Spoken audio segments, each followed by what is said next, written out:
What's up, everybody? Jared Sandler here with you.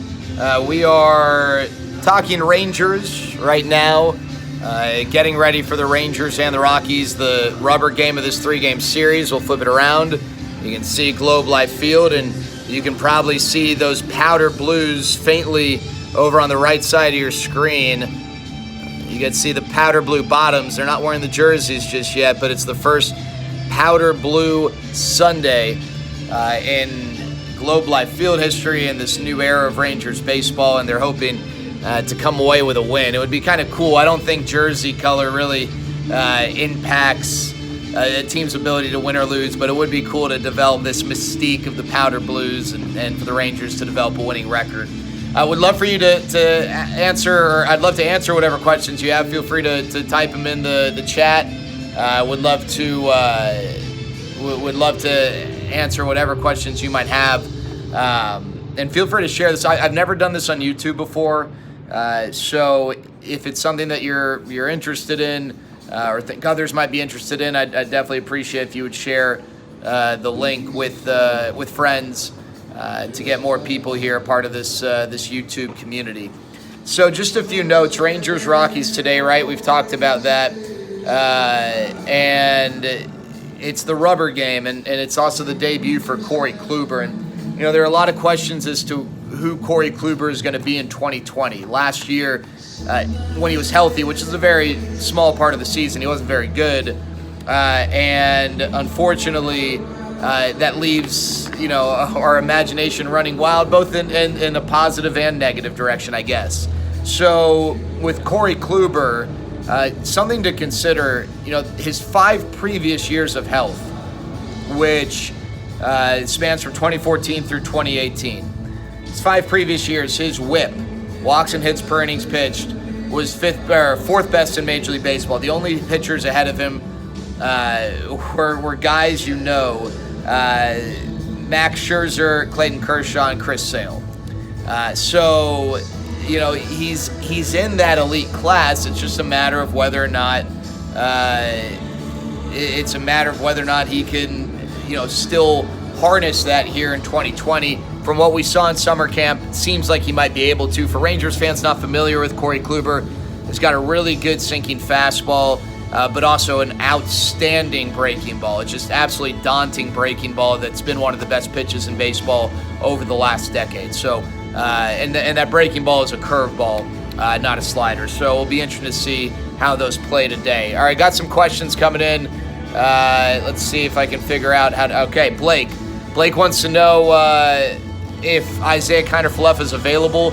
He might be available off the bench, Blake. You know, I think the thought is that, you know, if this was game 50 and they only had a week and a half left, he could go. But because it's early in the hamstring, it's one of those injuries that if you don't treat it right, it can linger, and, you know, they don't want to wipe away his season. So he might be available off the bench as a pinch hitter, perhaps as a defensive replacement, but I think they'd like to not have to use him today, take tomorrow's off day, make it 3 straight days off, and then get him ready on Tuesday or sometime next week. Okay, Aaron, that's a great question, and I appreciate the feedback on this being a platform you enjoy. And again, guys, you know, one of the cool things when we did Periscope, and I'll still do some Periscope, is that you all shared it with your friends, and we really got that community built up, and it would be great to do that here on YouTube as well. But so the record for most games the Rangers have gone without a home run. Let's talk about it. Did some research from a home standpoint. So I got my notes here. So, okay, the record for consecutive homerless games for both teams, not just the Rangers, but both teams at Globe Life Park, was 3 straight. And that was at Globe Life Park. That was done twice, back in 2014 and 1994. However, each of those instances spanned 2 homestands. So, you know, it was the back end of one, the front end of another. So the Rangers have already tied the record for most home games in one homestand consecutive without a home run for either team. So I guess the Rangers and Rockies, you know, they have a part in tying that record as well. So within one homestand, the record is 2, and this is another instance of that. But over multiple homestands, the record is 3. Now, some good news. The last time the Rangers opened a season with back-to-back homerless games, 2016, and before that 2015. What happened in those years? They won the division. So I think we can lock it up. Championship. Why are we even bothering to play the final 58 games, right? But no, those are the last 2 times the Rangers went homerless to begin a season. And then the last time there were 3 straight homerless games within a homestand, that predates Globe Life Park. So that record that I shared earlier within one homestand, that's all Globe Life Park specific. But at Arlington Stadium, it happened a few times. There were 7 homerless series of 3 or more games at Arlington Stadium. And obviously, if no homers are hit today, that's going to be the case in this particular series. So kind of crazy, no homers. You know, my read on the park is that the ball just doesn't carry well to the alleys. So if you're going to hit it down the line, you're going to hit it to true left or true right, you're going to be able to hit home runs just fine. You know, very similar rate to, Globe Life Park. But if you get it to the alleys at all or to straightaway center, the ball does not seem to be carrying nearly as much in those directions. As far as will they move the fences in, I don't think they're going to move the fences in so far. This year, maybe this offseason, they'll consider it. One of the things is that, they've got these dimensions that are tied to legendary players or, dates of significance, like down the left field line, 334, the 34 for Nolan. To straightaway left, 372, the 72 for when the Rangers moved. 410 to left center, Michael Young, the 10. 407 to straightaway center, the 7 is for Pudge. 410 to right center, Michael Young again. And then 374 to a little bit closer towards true right, but still a little bit in the gap. That's for the turnaround gang. And then down the line, 326, the 26 for Johnny Oates. So, they're going to have to maybe find other ways to honor those people if they were to change the dimensions. But it's only 2 games. Let's see how it plays out. All right. Aaron, no, the roof will not be open today. Too hot. Tobias. I'm not so concerned about the plate appearances. I'm concerned about the results. I would beg to differ on the working the count. The Rangers have actually, from a pitch standpoint, pitches per plate appearance, they are not, they're right kind of in the top half. They're actually 10th in Major League Baseball in pitches for plate appearance. So I don't think it's a matter of not seeing pitches or working the count. They're just not taking advantage of good pitches or coming up with timely hits. So I'm not so concerned about the quality of the plate appearances as much as I'm concerned just about the potential this lineup has to deliver on a consistent basis, if that makes sense. Robert, what happens to Odor if he starts in a slump and hits just above 200? I think you're probably, giving him a couple weeks, but I'd say that he's been actually one of the brighter spots. His at-bats have been good.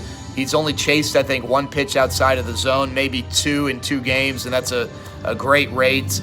The willingness to bunt yesterday shows that up here, he's not just thinking home run, home run, home run every single time. But yeah, if he gets off to a slow start 2 weeks in, then, I think they'd consider making a move if they felt like they had, healthy, better options off the bench. Thoughts on Todd Frazier, Mark? I think he's a great influence in the clubhouse. I think the versatility to be able to play first and third is great. I'm curious to see what he does today against Kyle Freeland. This is a guy in Frazier, a right-handed hitter, who's had great success against lefties. We'll just pulling up some numbers for you here, since I don't have them off the top of my head. But against lefties, for Frazier last year, for instance, 913 OPS. So he's had great success against lefties, and curious to see what sort of a performance he has today. Against righties last year, the numbers weren't nearly as good, but he is someone who, has power still, and in a lineup that seems to be lacking power, I think he could really be a big asset. Is there a ballpark the players say the Gilf plays like? No, we really haven't had the chance to talk to them at length. With the pandemic, our access is severely limited, and that just hasn't been one of the questions that's come up. We've talked to a lot of the pitchers so far, but I think that as time progresses, we'll get a better answer. Again, you can move in walls. It's not always ideal, but it can be done. And if it ends up being an issue, I think that might happen. But I want to see more than 2 games to. I want to see more than 2 games to truly, get a read on that. Yeah, Blake, can't wait to see the Powder Blues too. Yeah, I mean, I think that. One second, guys. So, I think that's one of the challenges of this lineup, right? So, if you put Todd Frazier at first, he has okay power for a first baseman. He's not a 40 home run hitter anymore, probably. Obviously, no one's going to get to 40 this year, but that's average power right there. If you look at his last few years, kind of in that average range. But yeah, they don't have a big bopper there. Their DH is Chu for the most part, and he's obviously a high on base guy, but not a big power bopper. And so that's one of the things with this lineup is that a lot of the lineup is built more off potential. The potential of Willie Calhoun, the potential of Nick Solak, the potential of Joey Gallo to match what he did last year, the potential of Rougned Odor. Whereas, as I mentioned with the Rockies, while I don't know if the Rockies are a better team than the Rangers, but at least if you look at their lineup, let's just start with their top 4. David Dahl has over 200 games worth of experience, and even though injuries have slowed him down a bit, this is a guy who's a 300 hitter. But beyond that, you've got Trevor Story, back-to-back years of a 900 OPS. Nolan Arenado, we know what he's done. All right, the track record is there, and it's dating back several years. Charlie Blackmon, same thing. So, with those guys, it's not, we think they have the potential to be really good, but we need to see it. No, those guys have done it. Now, it doesn't guarantee they're going to be good this year by any means, but my point is, at least in conversations, you can rely on a high level of production. You can't rely on a high level of production from Willie or Nick Solak. You can expect it.